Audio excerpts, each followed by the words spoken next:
Okay, hello everyone. Uh, sort of, I guess, I mean, you could say breaking news. It's not necessarily a surprise, we're expecting it. But, today, or this morning, the White House has officially released, the Muslim Ban 2.0. I said ban. I don't know why I keep saying ban. B-A-N, Muslim ban. Gotta get that right one of these days. Alright, anyway, angry Trump. Let's get into this. Okay, so, as most of you know, I'll link my last video I did on version 1.0. The Muslim ban has been tied up in legal challenges and has actually been put on hold by the courts. And I believe today the previous ban has officially been withdrawn, and a new executive order has been implemented with some changes. Essentially, they went through and just took out all the things that. Hang on. They basically went through and took out all the things that the courts had took issue with, and a few others. For example, this time there's going to be a little bit of a delay, like I think 5 days. Before it kicks in, so that people can kind of get their affairs in order, which I think is interesting, considering an interesting 180, considering the last ban, one of the defenses for implementing it like right the fuck now was, oh well, we don't, if we planned it, if we let people know, then all the terrorists would just hurry up and get into the country before we shut the door. Evidently, it's not a problem now. Also, current green card or visa holders, things like that, they will still be allowed in, which was a big problem there. And the country of Iraq was removed from the list. They also removed some language that gave preference to people not Muslim, which I'm guessing they're hoping will help them in their efforts to have it not branded as a Muslim ban. Even though, personally, I feel that the correlation or the connection could still definitely be made. I mean, come on, this is the new version. So to me, it kind of tracks that if the last one was considered a Muslim ban, then okay, well, this is just like the new version. It is obvious, like they put it in the executive order itself, that this is sort of a revised version of the last one. So could this still be considered in the same light as the last one, considering it's like a direct derivative of it? I don't know. That's for the courts, and as information about that comes out, I will cover it. But anyway, let's go through some of the changes. As I said, they added the exemptions if you already have a green card or a visa. Iraq was removed from the list of banned countries, so now we're down to 6 countries. And that is...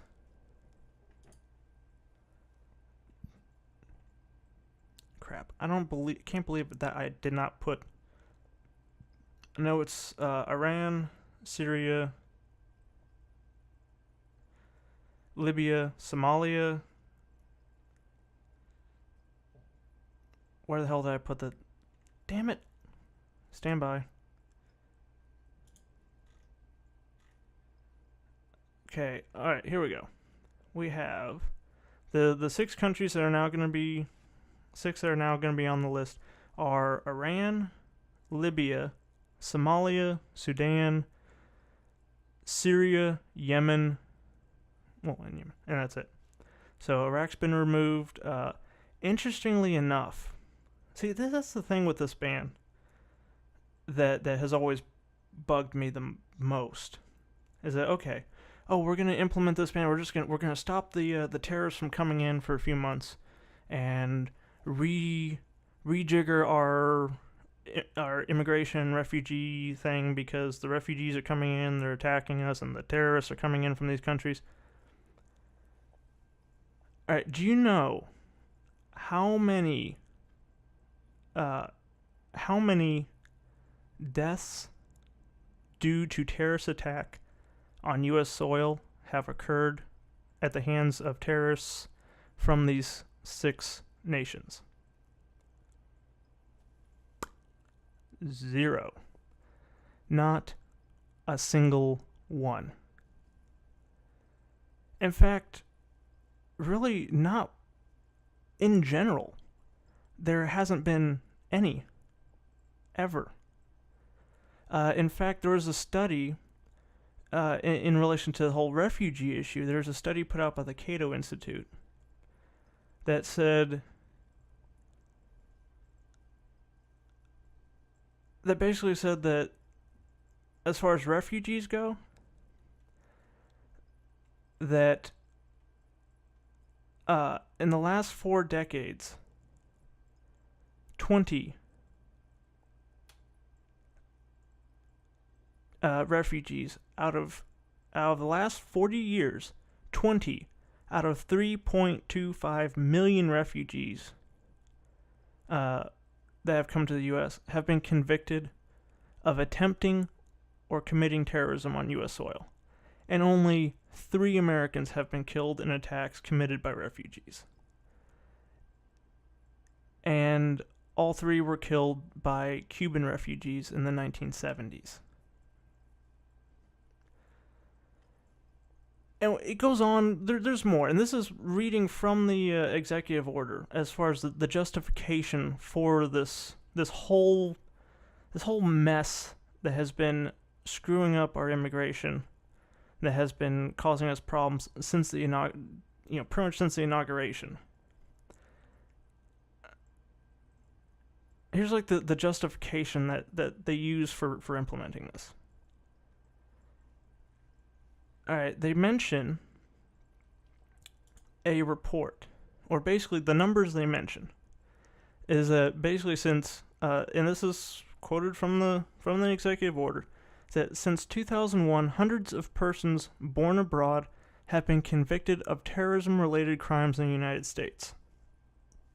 Since 2001. Okay, where are the numbers? I mean, I'm surprised that, all these terrorists doing shit in the U.S. hasn't gotten a little more media attention. But let's, I looked into it a little deeper. Now, that number is actually coming, the number, when they say hundreds, the actual number is 580. Of which only 380 were foreign-born, according to research done by the Senate Subcommittee on Immigration and National Interest, led by Jeff Sessions, and later by like a different senator from Alabama. Now, of that list, they took all these people that are convicted on terrorism-related charges. Now, of that list, only 380 were actually foreign-born. Now, of that 580 total, only 40 were for terrorist attacks planned or executed in the United States. So 40 out of 580. A little less than hundreds, 40, not 500, not hundreds, 40 for terrorist attacks. Now that is planned or executed in the U.S. Keep that in mind. Furthermore, 241 of the 580 convictions were not for terrorism. The reason they were on the list is because the investigations that led to the convictions were started based on like a terrorism tip. Like, oh, hey, this dude was asking me if he could buy a RPG or something, some kind of like a tip of, potential like terrorist activity started the investigation. And then basically the investigation, if it revealed an actual crime, they were convicted of some boring old mundane average run-of-the-mill crime, but they're put on this list. So nothing to do with terrorism. So it's almost half the list has, the convictions had nothing to do with terrorism. Now, they gave some examples, too. Again, I will include links to the various articles about this and also the actual executive order itself. And in the executive order itself, in the language of the order that was signed by President Cheeto this morning, the examples that they give of these dangerous terrorists that were convicted, that came here as refugees to plot the destruction of America in the name of Islam or whatever. They give some examples. First was a 2013 conviction of 2 Iraqi refugees. Oh, look at that. A country that's no longer on the list. For multiple terrorism-related offenses. Alright, if this sounds a little familiar, that's because this is the Kentucky thing. You know, the terrorist attack in Kentucky that wasn't an attack? That Trump or Conway? Or is it Spicer? Someone said that it was an attack, but it wasn't. What it actually was a plot. 2 Iraqis, refugees, plotted to try to get money and weapons to send overseas to conduct for other terrorists to conduct terrorist acts elsewhere. So this is what I mean when they say, like, we gotta be real particular when you hear things like planned or carried out on U.S. soil. Not that the attacks were on Americans, that they may have, you know, like, of any of them that were actual credible terrorist plots, is merely the bar for being included in their list is that it was just planned or any action was taken while they were here. It does not mean attacks on the U.S. So keep that in mind. So basically, and also too, it's kind of like when you see like a movie trailer, and it's like, oh my god, these scenes they show or this trailer of this movie are amazing. Yeah, those are probably the best scenes. You know, they're not gonna pick the crap scenes where nothing happens to put in the trailer to get you to go watch it. They're gonna put the very best that they got. And it's kind of, and you think they do anything different with this? If these are the examples that they list here, this is because those are the best ones they have. All right. For instance, so of this hundreds that they claim of terrorist attacks. What was it? Hundreds of foreign-born persons that were convicted of terrorist-related crimes. Of these hundreds, the best examples they can pull is 1, 2 guys in Kentucky that were planning on sending money and weapons to carry out attacks somewhere other than the U.S. So no active plans, no active efforts to carry out an attack on Americans. And the second one is really reaching.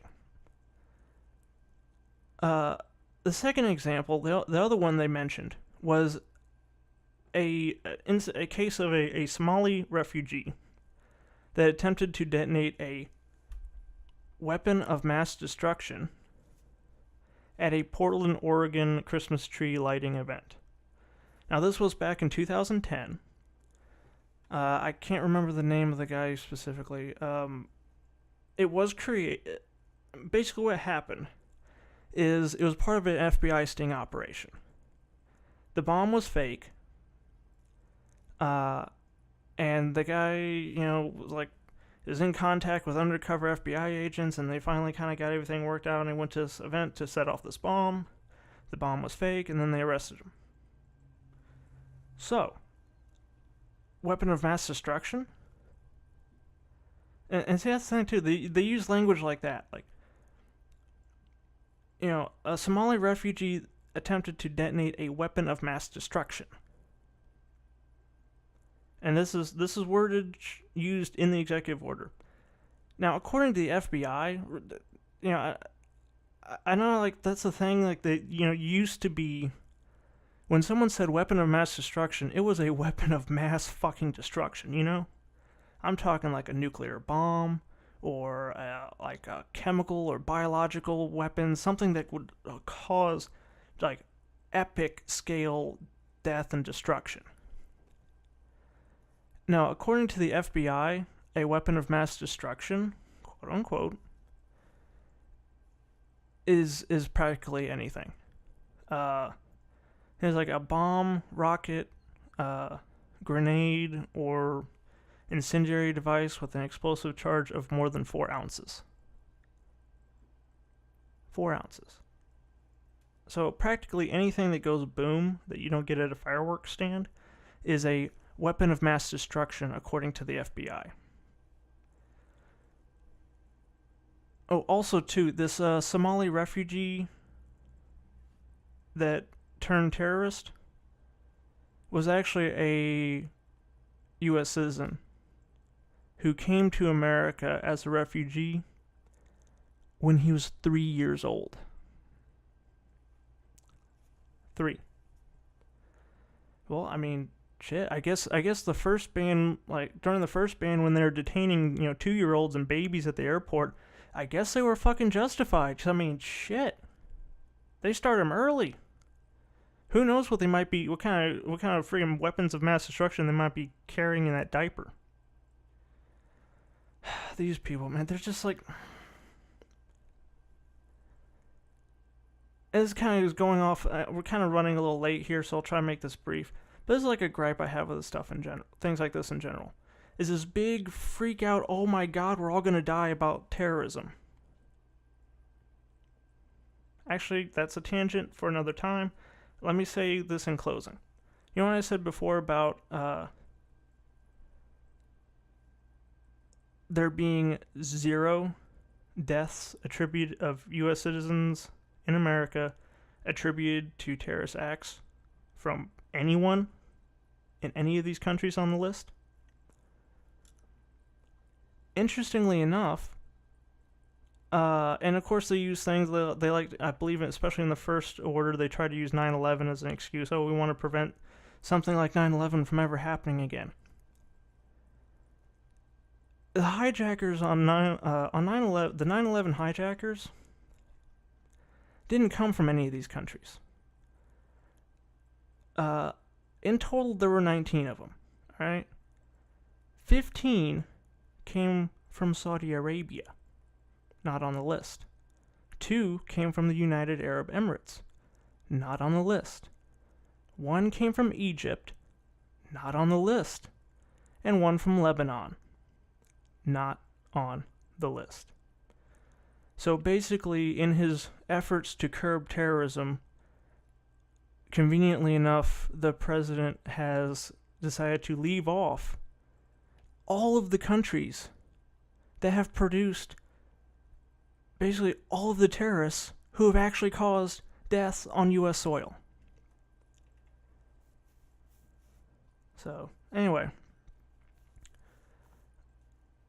that's it for now. I will keep you posted on how things go with this ban, the Muslim ban 2.0, and we'll see what happens as far as any legal challenges, stuff like that. So, thanks for watching. Links, as always, are in the description. And like, comment, subscribe, and I will see you next time.